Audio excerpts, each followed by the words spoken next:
Welcome, everybody. It is exactly 100 years today since the Film Distributors Association, of which I'm a very proud president, was born. Back on the 10th of December 1915, the UK's ambitious, if fledgling, distributors formed a dedicated trade body, the Kinematographic Renters Society, or KRS. What is quite frightening, and I know Jim's here and I know Stan's here, when I came to the film industry, the trade paper was still called the Kinematographic Weekly. And that's kind of scary. It became Screen not that many years later, but I do remember the KRS Weekly.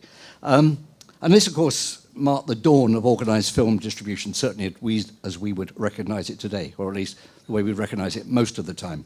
There's a very good movie, I don't know how many of you have seen it, made in 1951 as part of the Festival of Britain, called The Magic Box. And The Magic Box has got an extraordinary scene in it. One of the many, or maybe one of the early battles between distribution and exhibition was being fought out in the early 30s. And they brought in Lord Beaverbrook as a kind of conciliator. And Lord Beaverbrook chaired a very famous meeting which turned into an ugly punch-up. But in the film, what's very moving is that William Freeze Green puts his hand up, and this is true, and asked to say a few words. He was very elderly.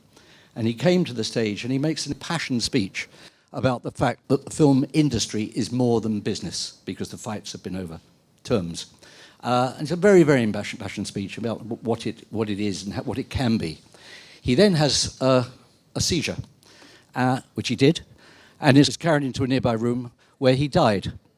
So I don't know what the kind of moral of this story is, that the man who invented cinema, insofar as the Brits are concerned, died at a KRS exhibitor's annual punch-up. But, you know, I just think it's right interesting that as a man who made a passionate speech about the importance of cinema collapsed and died at that particular event. That's not going to happen today.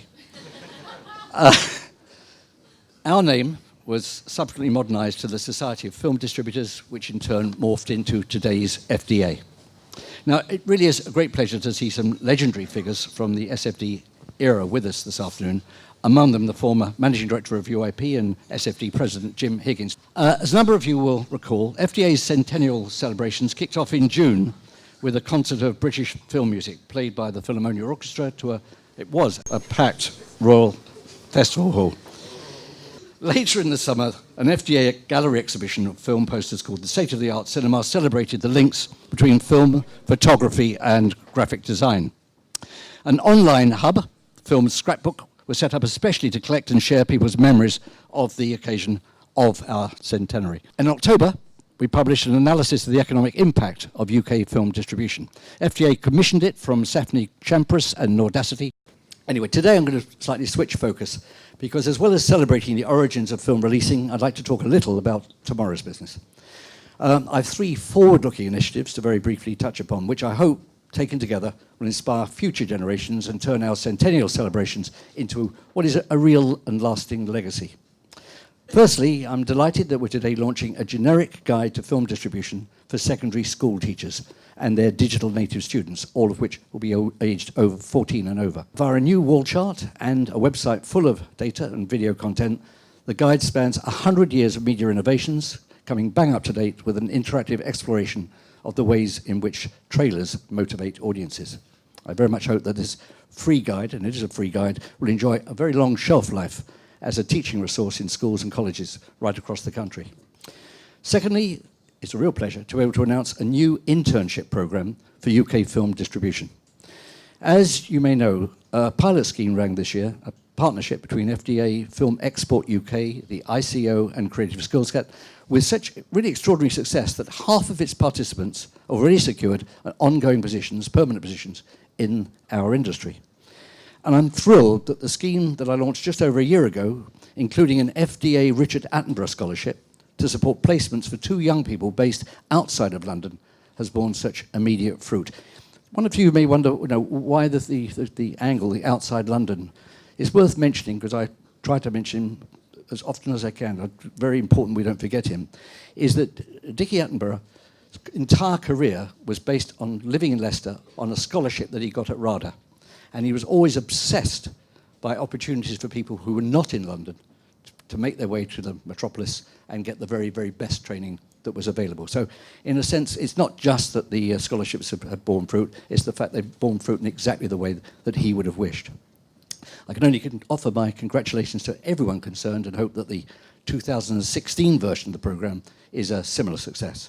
Lastly, as we also celebrate the publication of a brand new book, this one. It's a long overdue book at that.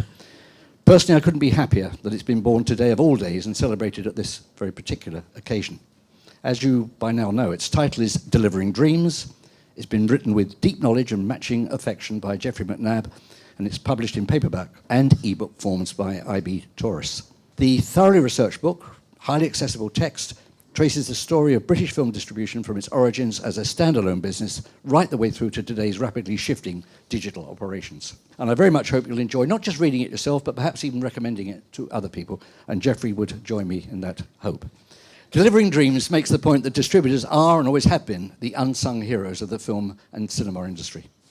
Without them, the entire value chain would simply grind to a halt. Policymakers possibly take note. But given the sheer volume of digital content now available, every instinct tells me that the business of film releasing has never been tougher than it is today. And that makes it doubly thrilling that the fourth quarter box office is in every way matching the very best of our expectations. It is just possible, and I mean just possible, that when the final receipts are counted on New Year's Eve, we'll have delivered the strongest box office return for 45 years, which is pretty amazing. It's already the case that every single pound taken in December takes us further ahead of last year's total gross. And my hope is that admissions at year end will also prove to be running 10% up on last year. And in fairness, 2014 wasn't such a dusty year itself. So no one will be happier than me when Britain decides to go back to the cinema. Nevertheless, the fact that top-line box office receipts collected by cinema operators are looking so healthy shouldn't completely mask the fierce challenges that film distributors continue to face in making it all happen. I know that FDA and indeed the whole sector has been very, very busy this year on UK and EU policy matters, and these are going to extend well into the new year. And whilst it would appear that we've succeeded in pressing the case against so-called territoriality, this probably isn't the moment to expand too widely on those debates. Having said that, the issues surrounding the European digital single market are so fundamental to our future that, if you don't mind, I will comment very briefly of a new European Commission paper on copyright, along with a draft regulation on the portability of digital services.